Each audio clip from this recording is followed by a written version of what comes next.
भाई मैंने देखो ऑफ कैमरा ही आपसे एक बात कही थी कि क्लास जो होती है ना वो खरीदी नहीं जाती, वो क्लास बंदे में या तो होती है या बाय द टाइम उसके अंदर डेवलप होती है।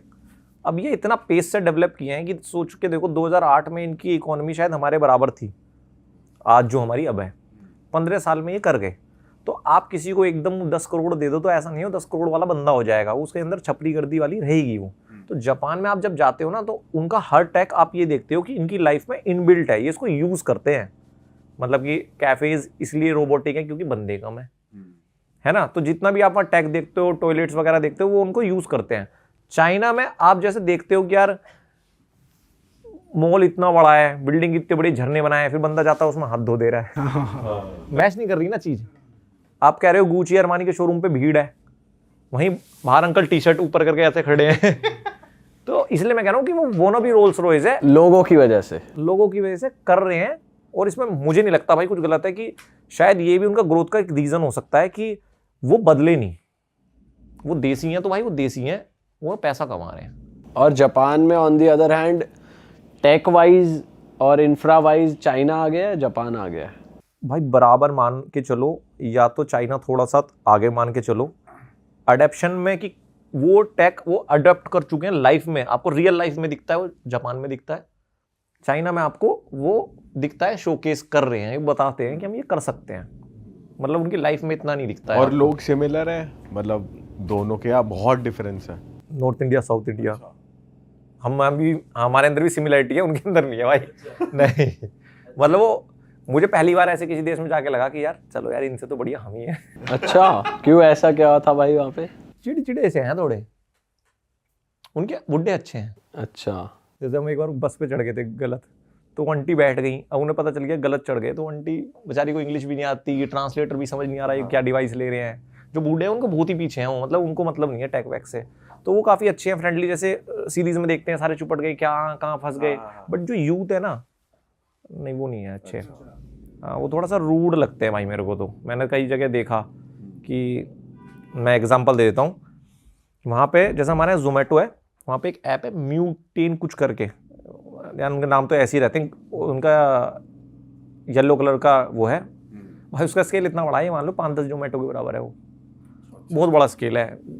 1-2 कॉफ़ी तो फ्री देता था मैं दिन की, यूँ पड़ी रहती थी, क्लेम कर लो, वो दुकान है वहाँ पे जाके ले लो, और बहुत ही तगड़ा स्केल।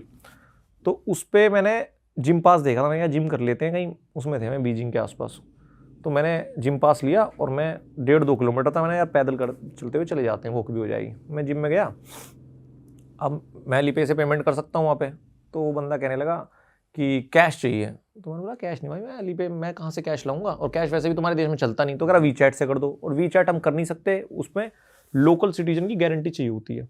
तो ऑल चाइनीज़ पूरे दिन या हर चीज़ वीचैट से करते हैं, हम टूरिस्ट के लिए Alipay बनाया हुआ है। और Alipay क्या बढ़िया ऐप है, आप किसी शॉप पे जाओगे तो उसका एक QR होगा, उसको स्कैन करोगे, वो उसकी पूरी मेन्यू आपकी भाषा में कन्वर्ट कर देगा। लिक्विड कॉफ़ी हो कुछ हो, वरना सब चाइनीज़ में रहता है, बट वो मेन्यू कन्वर्ट कर देता है और वहाँ से ऑर्डर करके आप पिकअप भी कर सकते हो। तो मैंने उसको बोला मैं Alipay से कर देता हूँ, तो क्या नहीं वीचैट ऐसा। मैं बोला यार अब मैं क्या कर सकता हूँ, तो उसने बोला ये पास तो नहीं काम करेगा, आपका पास अवेल तभी हो सकता है जब आपके पास वीचैट होगा। मैं ठीक है यार, अब 2 किलोमीटर आए क्या करें, मैं चल दिया। फिर मैंने वहाँ देखा बोर्ड लगा हुआ था, और ये बात भी एक बंदा आया था अंदर से, उसने ये बात कही, वो Alipay से लेने वाला था मेरा, पता नहीं क्या बात हुई उनकी, उसने मना कर दिया। अब फिर मैंने बोर्ड पे देखा, उसमें घंटे के हिसाब से टाइम लिखा हुआ था कि 1 घंटे का इतना, 2 घंटे का इतना। तो मैंने बोला यार ठीक है मैं ये कर लेता हूँ, मुझे पास अवेल नहीं करना म्यूटेन वाला, मैं अब फ्रंट पे कर देता हूँ Alipay से। तो उसने कहा हाँ ठीक है ये कर दो। तो मैं उसको बस पेमेंट करने वाला था, फिर वो बंदा अंदर से भाग के आया और उसने उसको कुछ बोला, फिर उसने मुझे मना कर दिया कि नहीं आप वीचैट से ही करो, क्योंकि उसको पता था कि मेरे वीचैट नहीं है।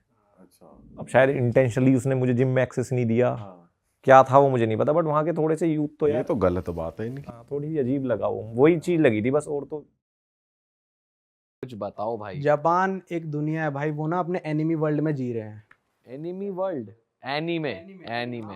मैंने एनिमी को ना गलती से अपनी वीडियो में कार्टून कह दिया था, तो वो इतनी गालियां पड़ी थी भाई, मेरे को नहीं पता था, अलग अलग हमारे लिए तो कार्टून है भाई वैसे तो कार्टून ही है वो पर एनीमे लवर्स भाई अलग होते हैं वो। तो वहां सारे ही एनिमे लवर हैं कि भाई उस हिसाब से ही जीना बहुत है? ज़्यादा एनिमे लवर है भाई, बहुत ही ज़्यादा।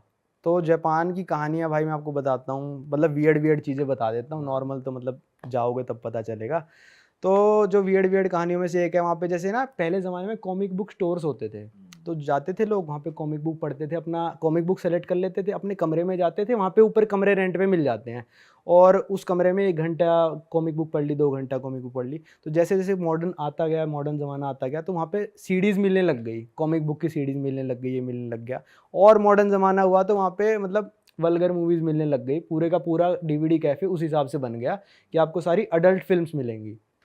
उस कैफ़े के आप अंदर जाओ, मेरा दोस्त मेरे को लेके गया था, उस कैफ़े के अंदर जाओ, आप अपनी डीवीडीज़ चूज़ कर लो, एक टोकरी आपको दे देंगे, आप डीवीडीज़ जो भी आपको, मतलब नॉर्मल कैफ़े भी हैं, अडल्ट वाले की बात करो क्योंकि वो अलग है। तो उसमें आप डाल लो अपनी 5-6 डीवीडीज़, तो आपको पूछेगा आपको कितने घंटे रूम लेना है, तो आप कहोगे 1 घंटा लेना है, तो ज़्यादा महंगा नहीं है, 500-600 रुपये का है बस।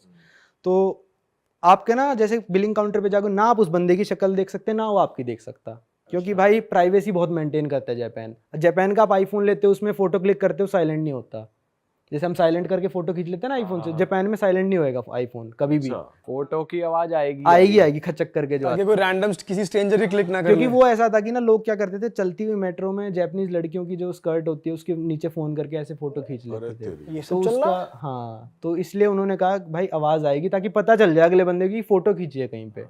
तो भाई वहाँ पे आपने सीडीज वगैरह चूज़ कर ली, आप ऊपर कमरे में जाओ, एक डीवीडी प्लेयर होगा, अपनी सीडी चलाओ और वहाँ पे जो करना है करो।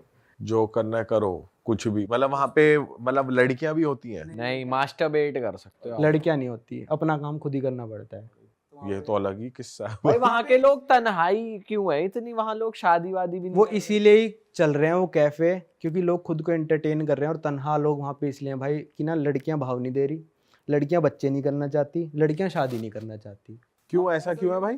पता नहीं यार, उनका कल्चर ऐसे बनता जा रहा है अब धीरे धीरे। भाई हर जगह ये हो रहा है, इंडिया में पहले 20 की शादी हो जाती थी, आज 25 में भी लड़का कहता है नहीं भाई अभी नहीं करनी, अभी 30 में कहेगा थोड़े दिन पर बाद। इतना भी नहीं है ना कि भाई की शादी यहाँ ही नहीं हो रही, हो तो रही है फिर भी मतलब बात डिले हो रहा है ना, धीरे धीरे क्या पता हमारा भी देश जापान जैसा बन जाए। तो इसलिए वहाँ पे लोग ऐसे कर रहे हैं कि अपना एंटरटेनमेंट करने के लिए वो सब कैफेज में जाते हैं, क्योंकि वहाँ पे ना गर्लफ्रेंड भी रेंट पे मिलती है जापान में। अच्छा। आप एक गर्लफ्रेंड रेंट पे ले सकते हो, साइट्स हैं, बाकायदा साइट्स हैं, लड़की चूज करो, जो जो आपको सर्विसेज चाहिए उस हिसाब से करो।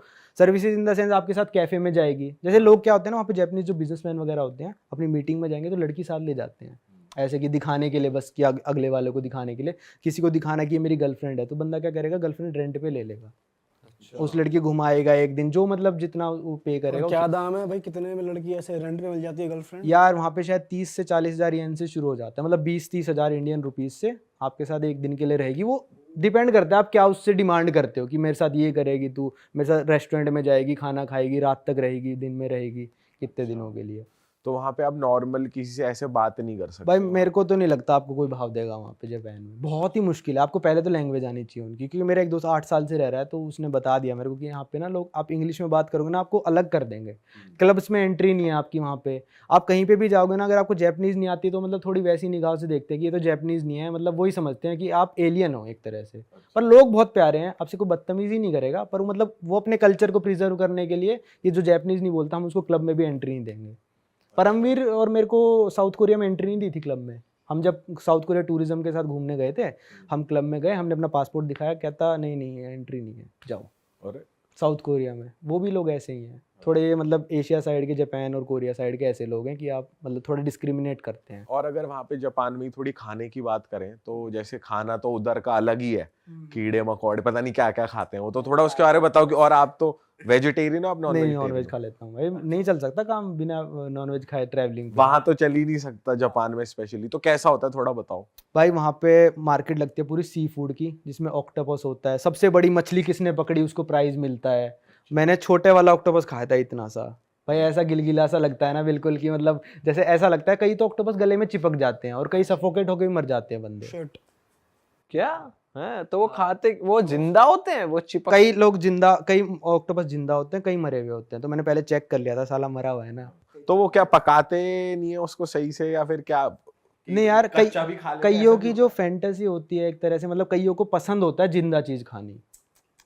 बिल्कुल, मतलब आपके सामने रखा होगा ऑक्टोपस, ऐसे निकालेंगे, वो मूव कर रहा होगा वो। हाँ वहीं फ्लोट कर रहा होगा। अरे तेरी क्रैब्स भी सारे वहीं, क्रैब्स तो बहुत नॉर्मल है वहाँ पे, क्रैब्स वहीं पे फ्लोट करके अपना क्रैब चूज कर लो, हर क्रैब के ऊपर रेट लिखा होता है, ये इतने का क्रैब है, ये इतने का क्रैब है, चूज कर लो, और निकालो। जिंदे ही खाओ उसको, जिंदे। जिंदा मतलब वो नहीं, वो क्रैब क्या, मार्केट क्रैब आप लेके चले जाओ अपने साथ। एक वहाँ पे होती है पफ फिश, पफ फिश होती है भाई, उसके लिए ना आपको स्पेशल लाइसेंस चाहिए उस फिश को बेचने के लिए, क्योंकि आप फिश को बेचोगे ना काट के, जहरीली मछली होती है, तो उस लाइसेंस वाले बंदे को ही पता है इस फिश को कहाँ पे काटना है ताकि इसका जहर निकल जाए।